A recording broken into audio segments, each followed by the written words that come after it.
We're talking with Dick Morris. So you were involved in the Brexit deal. Yep. And that turned out very, to the surprise of a lot of people, it turned out in your favor. Yeah, we're used to the idea of a horizontal line of left to right, and you take your place on it.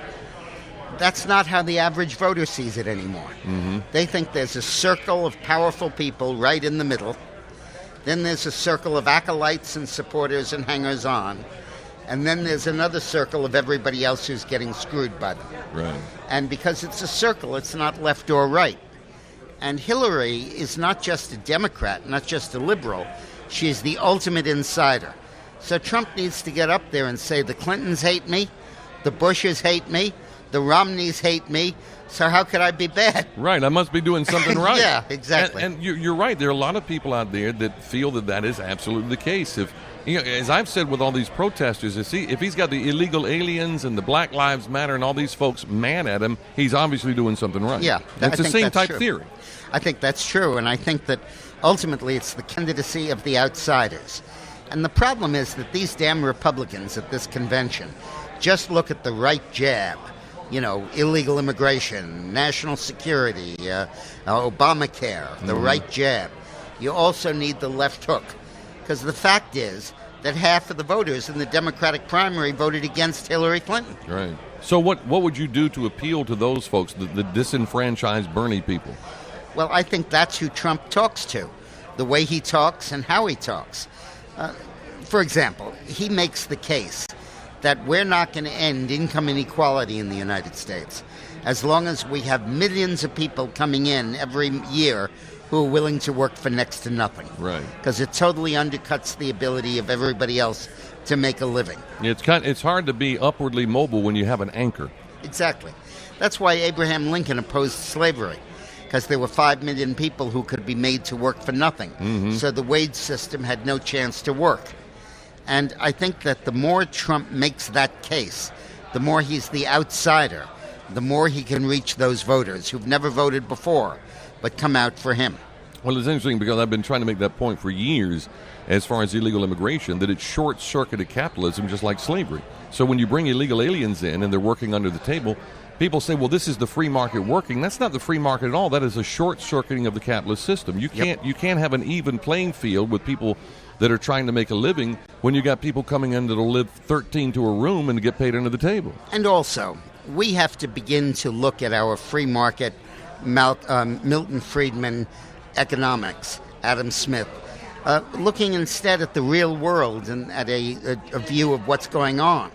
I think that we have to understand that simply having blind free trade is not the answer. Well, especially when we're dealing with China, because that again it's short-circuiting the capitalist system when you got folks that are using slave and near-slave labor. Exactly. And then the jobs are naturally going to gravitate to those countries. Precisely, and I think that Trump really makes that case, and I think that if voters see him as the outsider, which they do and which they always have, not the insider. I think that he can put together a coalition against Hillary that can win. Trump's problem is how he acts. Yeah. Hillary's problem is what she's done. You can always clean up your act. Yep. You can't clean up your record.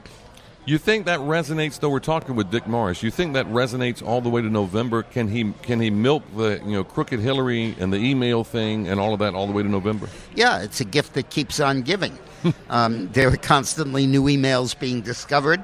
And we have to go back to the reason for the secret emails in the first place. I reveal it in my book, Armageddon, How Trump Can Beat Hillary. The reason she kept a secret server was so she could delete the evidence of corruption. Sure, obviously. I mean, and that should be obvious to everybody. She wouldn't have a private server if she weren't trying to hide something. Bill goes to Russia, and Vladimir Putin gives him $1 million for 2 speeches. And 4 months later, Hillary approves Russia buying 20% of our uranium supply.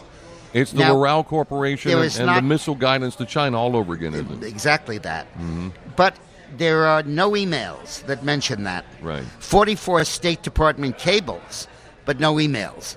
How likely is it that she didn't mention it in an email for 4 months? Yeah. Nil. She deleted it all. Right. And the Clintons used to want money in order to get power, campaign money. Now they want power in order to make money. Yeah, the two go hand in hand, don't they? And people seem to not be able to get enough of either. Richard Nixon is the best parallel for Hillary Clinton. The enemies list, the ruthlessness, the lying and deception, everything based on covering things up, getting into more and more trouble because you have to cover up more and more and more, right, till ultimately it destroys you. And famously saying, "I'm not a crook," yeah, which he was. Well, and I think there are 3 famous phrases. I am not a crook. I did not have sex with that woman. And I did not send or receive classified information. Mm-hmm. Those lies are on their epitaphs. So you think this thing goes all the way to November as far Sure as this issue?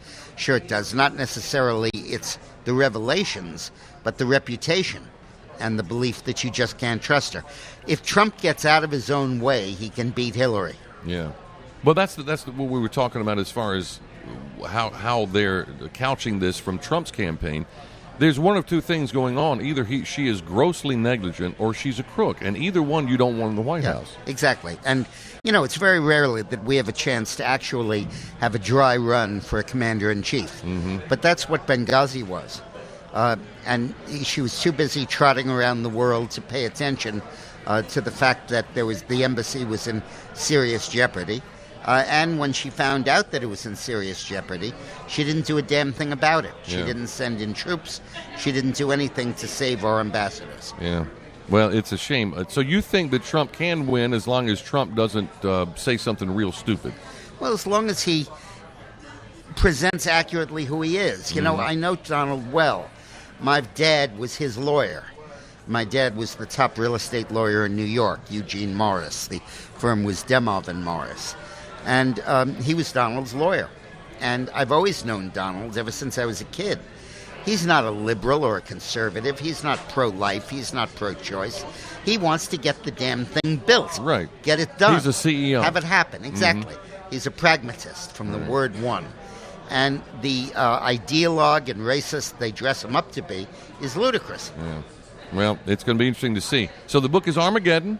And it's out now. Armageddon, and don't forget the subtitle, How Trump Can Beat Hillary. All right. Dick Morris, always a pleasure. Good to see Phil, you. Wonderful. Thank you very much. Thank you.